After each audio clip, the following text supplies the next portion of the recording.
escape. Someone's knocking on the door. What are you waiting for?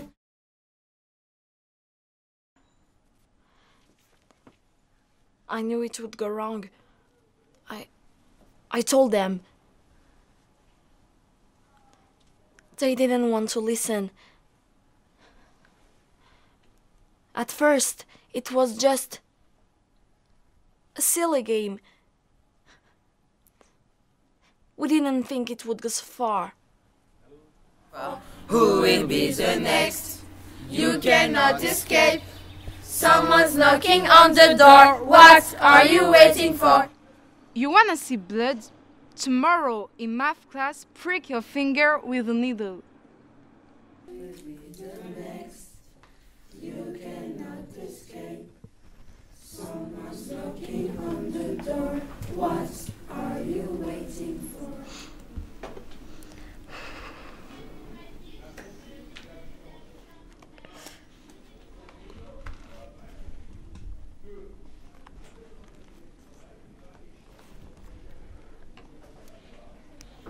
Nice job.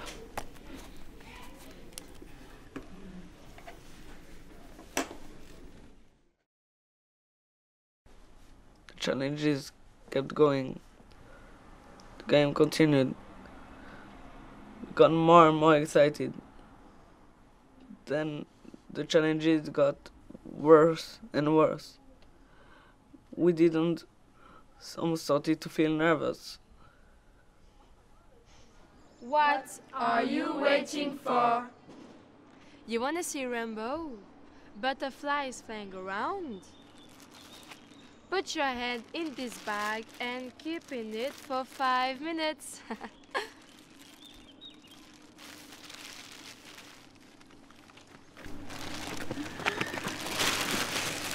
5 minutes. 5 minutes. 5 minutes. It's not 5 minutes. Keep it for 5 minutes.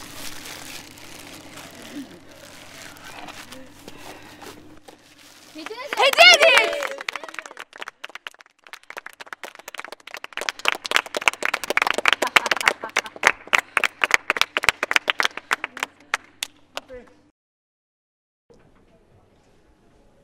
The game became dangerous.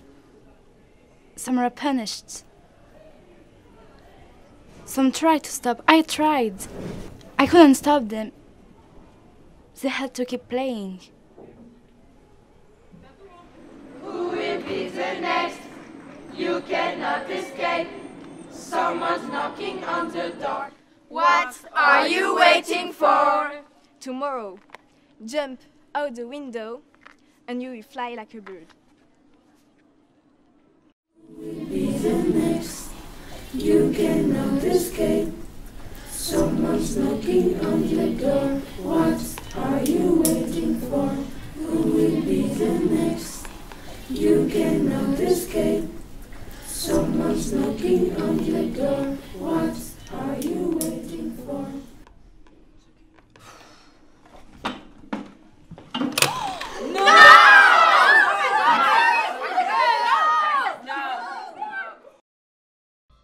Who will be the next? You cannot escape. Someone's knocking on the door. What are you waiting for? Who will be the next? You cannot escape. Someone's knocking on the door. What are you waiting for? Who will be the next? You cannot escape. See the figure on the ground? Well, that's me. Or what is left of me. Long story short, we've been playing the most stupid game in the world.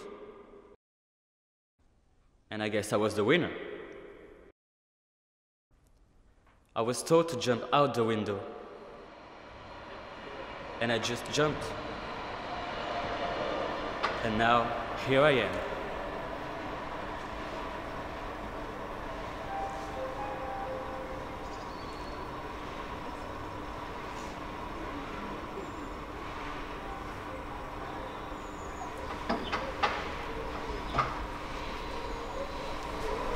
Wait, Bist du sicher, Who are dass they? es darum geht? Ja, klar. Hier steht's. Gebäude Nummer 1, Saal Nummer 14. Das ist aber komisch. Weit und breit kein Mensch. the German students! Hey, guckt mal. I forgot about them. What a perfect timing.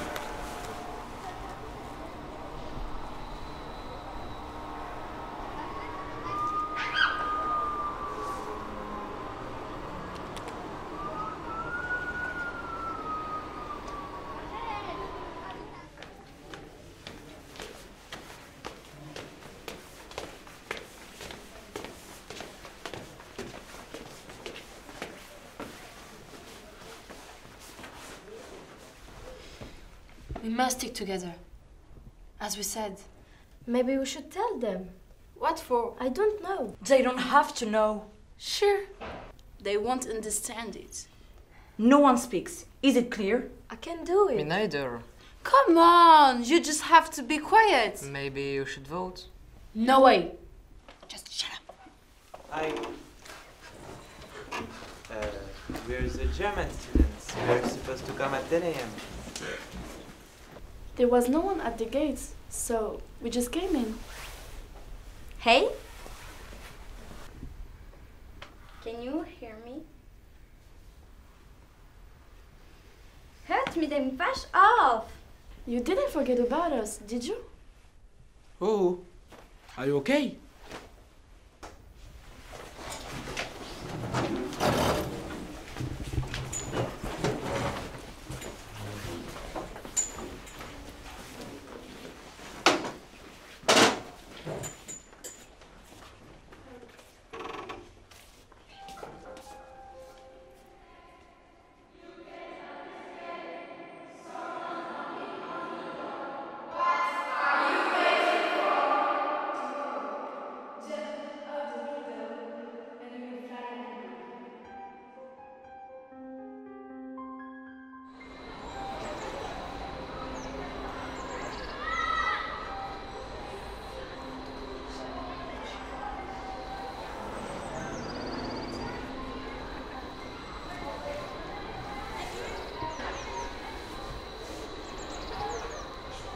What a nerve!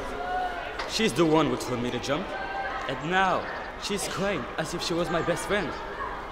By the way, I hate birds.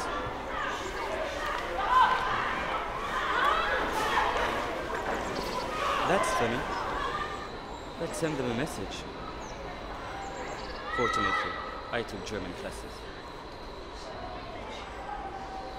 Hey, was ist das hier?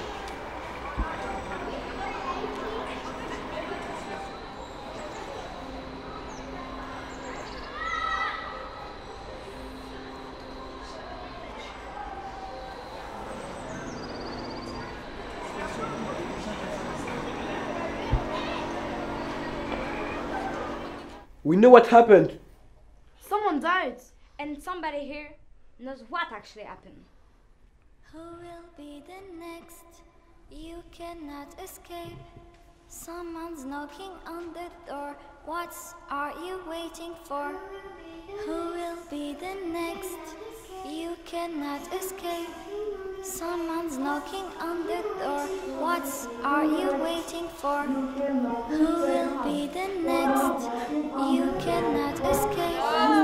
Someone's knocking on the door. He was depressed. What are you waiting No, I wasn't. for? Who will be the next?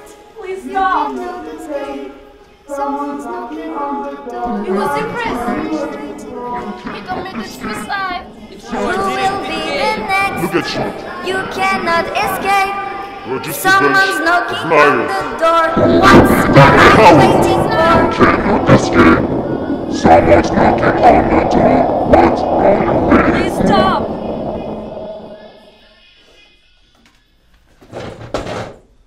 Okay, it's me. I'm guilty. No, I am. No, it's me. No, I am. No, it's me.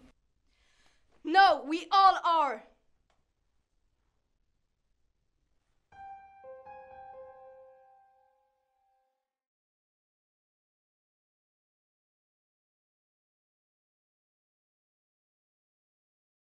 Mais j'ai déjà vu des gens quitter leur établissement à cause de jeux, de moqueries, de challenges, etc.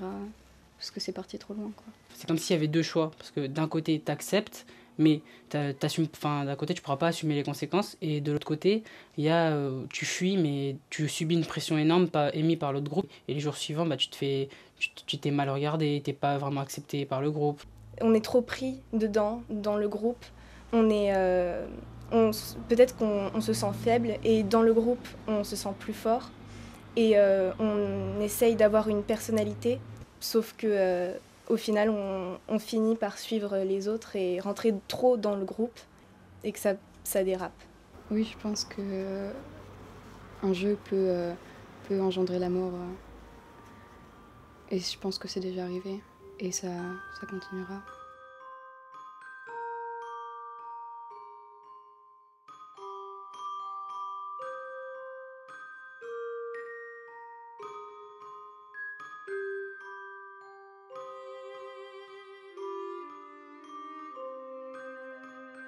En fait, tu sais qui va venir? Oui, il va venir, mais... Mais on va avec quoi? Bah oui. Ah bah tiens, tu en es, je pense. Bonjour. Je m'appelle Daniel, je suis psychologue. J'ai vu vos films et je crois qu'on va en parler ensemble. Qu'avez-vous pensé du film? Ah, je me suis régalé. Et puis il y a toute la thématique de l'adolescence. Et je trouve ça vraiment bouleversant. Ce qui me laisse sans voix, c'est l'absence des adultes. On a l'impression qu'il n'y a aucun adulte qui peut vous venir en aide. Vous êtes comme dans un rêve. Dans le rêve, on peut tout. On peut fabriquer tout ce qu'on veut. Et du coup, si on dit à quelqu'un saute par la fenêtre, il va le faire en pensant qu'il peut voler, ou il ne va plus penser. Il n'y a plus de pensée, il n'y a plus... D'ailleurs, je pense que quand les gens se suicident par défenestration, à mon avis, ils ne savent pas ce qu'ils font. Ils se jettent dans le vide, parce qu'ils sont dans un vide qui les dépasse. Si c'est réaliste qu'un tel jeu peut nous mener à la mort d'un élève. Qu'est-ce que tu en penses, toi, à ton avis? Pour moi, si ça mène à la mort, c'est qu'il y avait sûrement quelque chose de psychologique et mental derrière. Pour moi, pour un jeu, on ne peut pas se dire on va se suicider. C'est qu'il y a quelque chose derrière si on le fait vraiment. Mais je ne sais pas si dans le film il se suicide ou s'il se jette par la fenêtre parce qu'on lui a dit de le faire. Et que un acte... Oui. Parce qu'au final, c'est pas un suicide, c'est vraiment quelque chose d'innocent, Ils n'y pensent pas vraiment, je pense. Il obéit à une injonction. Tu dois le faire. C'est ça le Über-Ich. Über-Ich, c'est le surmoi, c'est-à-dire une instance en nous qui fait que on est contraint, obligé de répondre à des obligations qui parfois nous protègent, mais qui parfois nous desservent. Tu dois sauter par la fenêtre, et bien il le fait, il n'a plus le choix de se dire mais pourquoi je devrais sauter par la fenêtre, quelque chose, un recul qu'il prendrait par rapport à cet ordre qui lui a été donné. Mais du coup, pourquoi l'être humain persiste, et on le voit dans des jeux comme ça, à vouloir toujours montrer qu'il est fort, à vouloir toujours prouver qu'il est capable de faire des choses dangereuses, et ça peut aller très loin, on le voit, et pourquoi en fait? Parce qu'ils ne croient pas à la mort. Moi, je crois qu'on n'y croit pas. Il faut beaucoup de temps et qu'on a toujours l'idée qu'on est invincible. Moi, je crois que dans les conduites de prestance, c'est-à-dire même pas peur, ça nous renseigne sur à quel point on fait peu de place à la fragilité, enfin à la vulnérabilité. C'est-à-dire qu'on est... ce qui nous rend humains, c'est de ne pas être invincible, d'être parfois fragile, parfois très fort, parfois courageux, parfois pas courageux. Dans le deuxième film, à un moment, ils sont tous en train de discuter Et il y a quelqu'un qui dit non, enfin, faut dire au correspondant allemand ce qui s'est passé, Oui. et qui a essayé de se révolter. Et Ouais. enfin, est-ce que c'est crédible et... Ben, c'est-à-dire qu'il est prêt à rompre la loi du silence. La loi du silence, c'est ce qui règne dans la mafia. On prétend que celui qui dit, c'est un lâche, c'est une balance. C'est curieux parce que la balance, c'est le signe de la justice quand même. Mais évidemment qu'il faut dire. Il faut accepter d'être un traître. C'est pas facile. Et du coup, pour mon personnage, celui qui désigne la personne et qui lui dit le gage d'aller sauter par la fenêtre, vous pensez qu'il s'est passé quoi dans sa tête? À mon avis, elle ne doit pas être bien. Elle ne doit pas être à l'aise avec elle-même. Parce qu'elle est... Mais je pense que sa réponse finale, quand elle dit « nous sommes tous coupables », elle a raison. Est-ce qu'il s'agit là d'une sorte de tentation par rapport à la victime qui reçoit les ordres? Qui est la victime, à ton avis, là, dans votre film? La personne, pour prendre l'exemple de la fin, la personne qui saute par la fenêtre serait la victime. Moi, je crois que les personnages sont collectivement victimes. C'est ça qui est compliqué. Victime mais pas seulement victime, aussi auteur. Victime de quoi? Victime de cette espèce de sortilège qui a embarqué tout le monde. C'est-à-dire, il y a un jeu complètement délirant qui s'est mis en place et qui devient un jeu de la mort. Est-ce qu'on est responsable de ces actes quand on agit sous l'influence d'un groupe?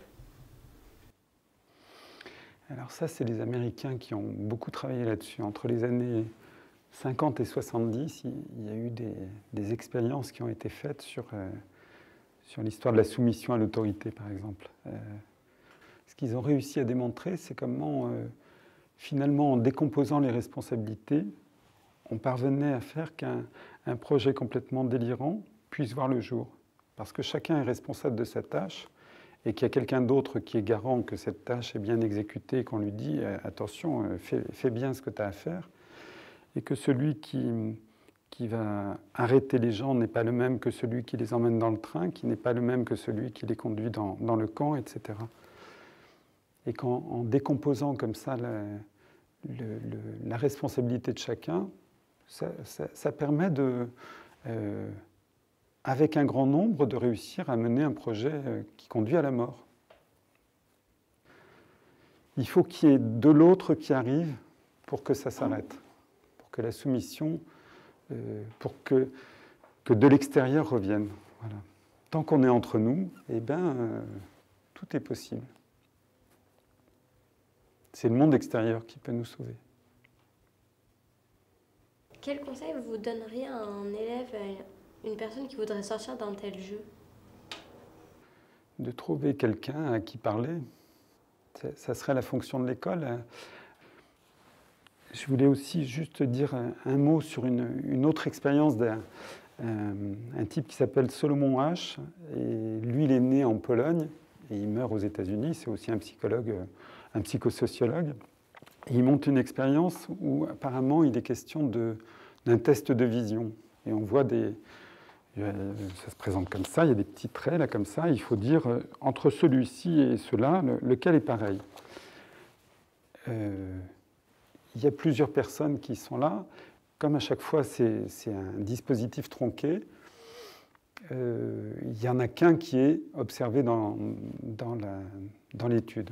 Tous les autres répondent, ils répondent correctement, lui répond correctement, très bien. Et puis au bout d'un certain nombre de réponses, tous les autres se mettent à donner une mauvaise réponse. Et là, il y a une perplexité et un moment où celui qui est troublé par les mauvaises réponses des autres va se soumettre à la même réponse que les autres. Si on modifie l'expérience et qu'on ajoute un personnage qui va donner la bonne réponse, alors il reprend de la force Et il va affirmer la réponse juste qu'il connaissait. Et si tout le monde dit quelque chose qui est inexact et que lui sait que c'est inexact, il n'ose pas le dire et il va renoncer à sa capacité de réflexion. C'est terrible quand on y pense. Hein. Ça veut dire que le groupe, c'est drôlement fort et que ça peut nous faire complètement débloquer. On peut dire n'importe quoi sous l'effet d'un groupe. Ou être très fort grâce à un groupe. Ça, c'est dans le meilleur des cas. Là, on est un groupe bienveillant quand même. Normalement, on ne va pas se faire de mal. On va tous sortir vivants de cette pièce. Et c'est quand même pas mal. C'est précieux.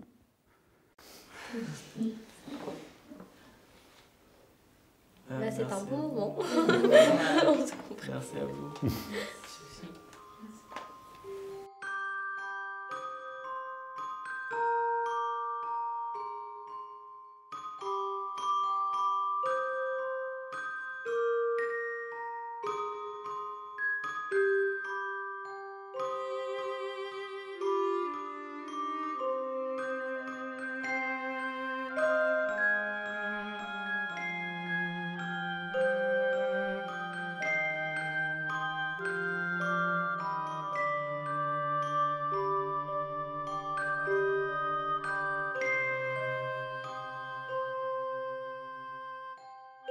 Don't be the next, you can escape.